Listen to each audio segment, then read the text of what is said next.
प्रिय मित्र, जय मसीह की आशा करते हो कि आप स्वस्थ हैं, आप मस्त हैं, आप प्रभु के कार्य में व्यस्त हैं। आइए हम उत्पत्ति की किताब और उसके 17वें अध्याय के 3 पद में जब हम फिर से देखते हैं, तब अब्राहम मुंह के बल गिरा और परमेश्वर उससे बातें करता गया, देख कि मेरी वाचा तेरे साथ बंधी रहेगी, इसलिए तू जातियों के समूह का मूल पिता हो जाएगा। इसलिए अब से तेरा नाम अब्राहम ना रहेगा। प्रियो, अब्राहम और अब्राहम कहने में मुझे बड़ी दिक्कत हो रही थी और यहाँ पर मैं विचलित रहता था और बार बार मैं इन शब्दों को मैं विचलित हो जाता था। इसलिए आज परमेश्वर ने अब्राहम का नाम अभिषेक किया या नामकरण कर दिया है और उसके नाम में परिवर्तन लेकर आया है और उसकी स्पेलिंग को ठीक कर दिया है, उसकी स्पेलिंग को हटाकर बढ़ा दिया गया है कि यहाँ पर अब्राहम से अब्राहम कर दिया है, यानी इब्राहिम उसको कहा गया है। इसलिए यहाँ पर बताया गया कि अब्राहम ने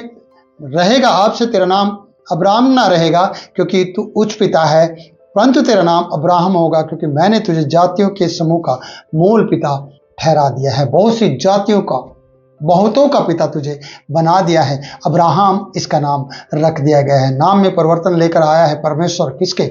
अब्राहम के। अब्राहम को अब अब्राहम कहकर हम पुकार सकते हैं, जिसको मुझे बोलने में, इस अध्याय तक पहुंचने में अब्राहम को बार बार मुझे उसको याद करना पड़ता था कि अब्राहम को मुझे अब्राहम कहने में बड़ी कठिनाई हो रही थी। लेकिन आज जातियों के समूह का मूल पिता अब्राहम, जिसका नाम परिवर्तन कर दिया गया है, जिसका नाम बदल दिया गया है, अब्राहम से अब्राहम कर दिया गया है, बहुतों का पिता जिसे बना दिया गया है। उसने कहा, मैं तुझे अत्यंत बढ़ाऊंगा, फलवंत करूंगा, तुझे जाति जाति का मूल बना दूंगा, जातियां तुझसे निकलेंगी, मूल होगा तू, इजराइल गोत्रों का मूल होगा तू। जो यीशु मसीह पर विश्वास करेगा उसको भी तेरे साथ जोड़ दूंगा, उसके साथ भी तेरा नाम जोड़ा जाएगा। प्रयोग भली और मनोहर बात है कि अब्राहम को परमेश्वर ने आशीषित किया और उसके नाम को परिवर्तन किया, अब्राहम से अब्राहम बना दिया है, बहुतों का पिता, जिसके पास संतान ना होने पर भी संतानों का वायदा और जाति जातियों का वादा और राजाओं का वादा उसके साथ किया गया है। उसके बाद लिखा है, मैं तेरे साथ और तेरे पश्चात पीढ़ी पीढ़ी तक तेरे वंश के साथ इस आशय की युग युग की वाचा बांधता हूं कि मैं तेरा और तेरे पश्चात तेरे वंश का भी परमेश्वर रहूंगा। परमेश्वर सिर्फ तेरा ही परमेश्वर नहीं रहेगा, परमेश्वर तेरे लोगों का, तेरे वंश का, आने वाली जातियों का भी, जो यीशु के नाम पर विश्वास कर गए उनका भी मैं परमेश्वर बना रहूंगा। जबकि यीशु का यहाँ पर जिक्र नहीं आता है, पर मैं आज जानता हूं कि जितनों ने भी उस पर विश्वास किया उसने उन्हें ग्रहण किया। किसने? परमेश्वर ने। और वो अब्राहम के संतान बने और परमेश्वर के पुत्र बन गए वो, क्योंकि अब्राहम को परमेश्वर जातियों के समूह का मूल पिता बनाया है। इसलिए बता रहा 8 पद, मैं तुझको और तेरे पश्चात तेरे वंश को यह सारा कनान देश जिसमें तू परदेशी होकर रहता है इस रीति से दूंगा कि वह युग युग उनकी निज भूमि हो जाएगी। फिर से परमेश्वर ने उसके वंश को कनान देश देने का वाचा बांधी है, यह वायदा किया है प्रियो। और कहता कि कनान देश जिसमें तू अब परदेशी है लेकिन वो तेरी संतान इसके मालिक होंगे। कनान देश के आज परदेशी है, कोई बात नहीं, इस रीति से दूंगा कि युग युग उनकी निज भूमि हो जाएगी, जिनकी कोई रजिस्ट्री कराने की जरूरत नहीं पड़ेगी, उन्हें खरीदने की जरूरत नहीं पड़ेगी, वो उनकी निज भूमि रहेगी और मैं उनका परमेश्वर रहूंगा। परमेश्वर आपका, हमारा, अब्राहम का परमेश्वर हमारा परमेश्वर, इसहाक का परमेश्वर, याकूब का परमेश्वर हमारा परमेश्वर। कैसे इन कहानी को या बाइबल को पढ़ने से आपको परमेश्वर के ऊपर भरोसा करने का मौका मिलता है और साहस मिलता है कि अगर अब्राहम को अन्य जातियों में से, कसदियों के ऊर नगर से उसे बुलाया, जबकि वो विश्वासी नहीं था, वो यहूदी नहीं था, वो अन्य जातियों में से था। उसका इतिहास में जब पढ़ते हैं, उसके पिता मूर्तिकार था, मूर्ति का कारीगर था, वो मूर्तियां बनाता था। लेकिन परमेश्वर अब्राहम को वहां से निकाल लाया और अब्राहम को अब्राहम कहकर पुकारा कि तू बांझ, तेरी पत्नी बांझ नहीं रहेगी और तू भी बांझ नहीं होगा, तुझे संतान मैं दूंगा, अत्यंत बढ़ाऊंगा और तेरे जिंदगी में कार्य करूंगा। प्रियो, आपके लिए भी और मेरे लिए भी, हम सब के लिए कार्य करने वाला एक सच्चा जीवित परमेश्वर है जिसके ऊपर हमें भरोसा करना है। तो हम आगे बढ़ते हैं 8वें पद से 9वें पद में आते हैं।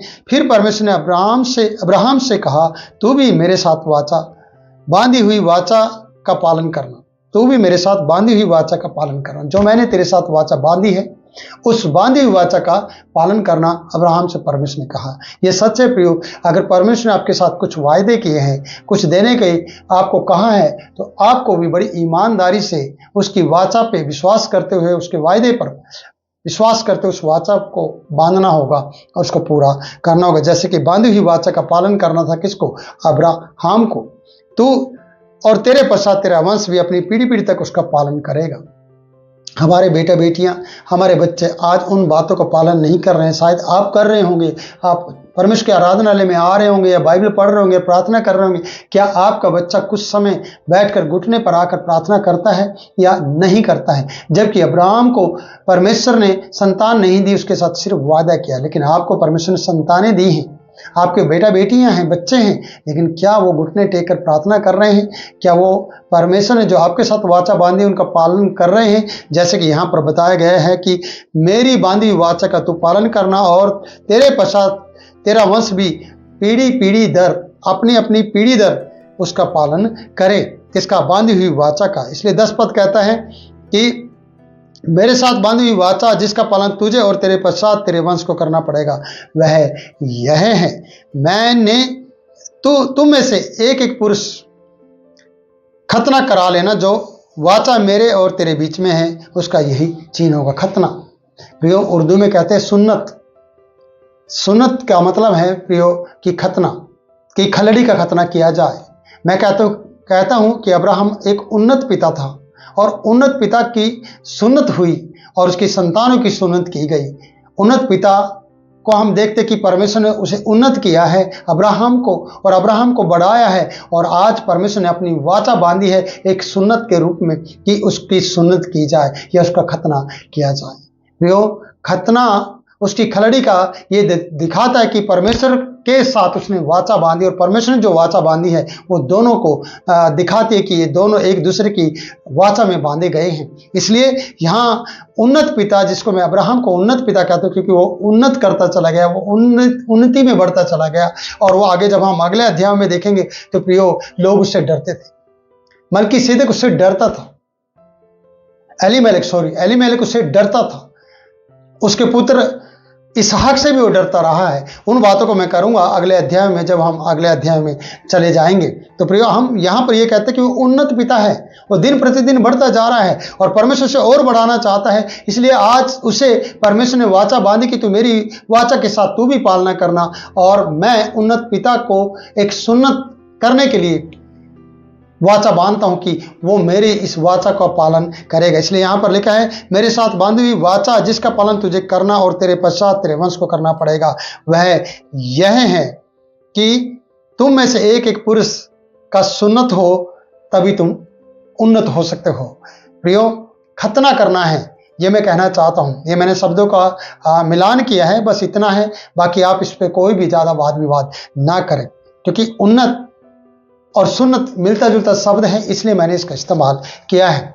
और ये सुन्नत उर्दू में बोला जाता है, ये खतना ही होता है। उर्दू की बाइबल में आपको मिल जाएगा, और उसमें लिखा है तुम अपनी खलड़ी का खतना कराना, यानी अपने अपनी खलड़ी का सुन्नत कराना है आपको। और आज इस्माइलियों में और हमारे मोमदन में ये सुन्नत की जाती है, आप उनसे जाकर थोड़ा जानकारी लेना। तो इसलिए लिखा है, करा लेना, जो वाचा मेरे और तेरे बीच में उसका यही चिन्ह होगा। एक चिन्ह के रूप में 11वें पद में परमेश्वर ने सुन्नत का जिक्र किया है, यह खतना का जिक्र किया गया है। आज आपको और मुझे सुन्नत नहीं करानी, आपको और मुझे परमेश्वर के पुत्र यीशु मसीह पर विश्वास करना है, जिसने अपना पूरा शरीर का एक खलड़ी उतार दी, जिसकी आपके लिए और मेरे लिए। आज हमें सिर्फ यीशु के नाम पर विश्वास करते हुए, अब्राहम की इन चीजों को देखते हुए कि उसने कैसे परमेश्वर के साथ वाचा बांधी और परमेश्वर के साथ कैसे कैसे वाचा बांधते उसके वायदे और वाचों को पूरा किया है, वही वाचा आज यीशु ने आपके साथ बांधी है। जीवन के अंत तक सदैव मैं तेरे साथ रहूंगा, तो बस केवल विश्वास कर कि मैं परमेश्वर से आया हूं। अब्राहम को हम परमेश्वर की बातचीत करते हुए देख रहे हैं और यीशु को आपके साथ बातचीत करते हुए देखते हैं। इसलिए आपको और मुझे यीशु के महान कुर्बानी को याद करते हुए और उसी खतने को याद करते कि जो यीशु को पूरा छील दिया गया चाबुक की मार से, जिसे कोड़ों से छलनी कर दिया गया, 39 कोड़ों से मारे गए। एक एक घाव हमें याद दिलाता है कि उसकी खलड़ी का खतना कर दिया, उसे खुरेद दिया गया, उसे फाड़ दिया गया और उसे मार दिया गया। किसके लिए? मेरे और आपके लिए। ये चिन्ह अब्राहम के लिए था और वो चिन्ह मेरे लिए है कि हमारी खलड़ी का खतरा नहीं भी हुआ कोई बात नहीं, लेकिन मेरे यीशु मसीह को छील दिया गया, मेरे यीशु मसीह को मार दिया गया। मैं उसके जख्मों को देखते हुए उसके नाम पर विश्वास करता हूँ और परमेश्वर को धन्यवाद देता हूँ कि मुझे खलड़ी का खतना नहीं कराना पड़ा, मुझे उन्नत होने में सुन्नत कराने की जरूरत नहीं पड़ी और परमेश्वर के पुत्र यीशु मसीह के नाम में मैं दिन प्रतिदिन उन्नति पाता हूँ और मैं उन्नति करता जा रहा हूँ। और आप उन्नत पिता के समान जिंदगी जिएंगे प्रियो जब आप यीशु के साथ अपना जीवन बिताएंगे। इसलिए मैं कहना चाहता हूँ आप यीशु के साथ रहें और अब्राहम की कहानी पर विश्वास करते हुए आगे बढ़ें, तो प्रभु इन वचनों के द्वारा आपको बहुतायत आशीष दे। फिर से मिलेंगे नए वचन में, नई वीडियो में, नए वचन के साथ। तब तक के लिए मैं आपसे इजाजत चाहता हूँ। जय मसीह की।